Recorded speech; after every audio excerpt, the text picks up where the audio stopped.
Bawi mo ba si Mayan? Alam natin kung bata, tapos bakit siya iiwan ni Mayan.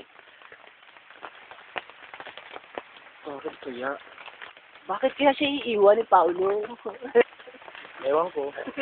Ito ang dahilan.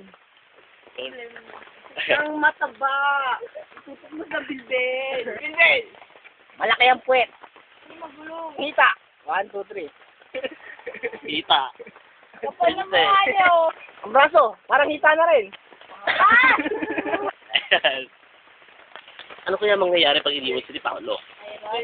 Papalitan siya ni... Hindi mo, papalitan siya ni... Papalitan siya ni... Ko. Diba? Sino ipapalit ko? Sino kaya? Sino nga ba? Sino pa? Walang iba kundi... Yung lumabas sa puwet ko.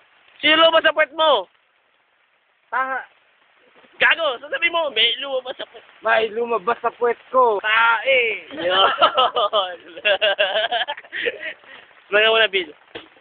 Hoy, bigyan mo sa maganda.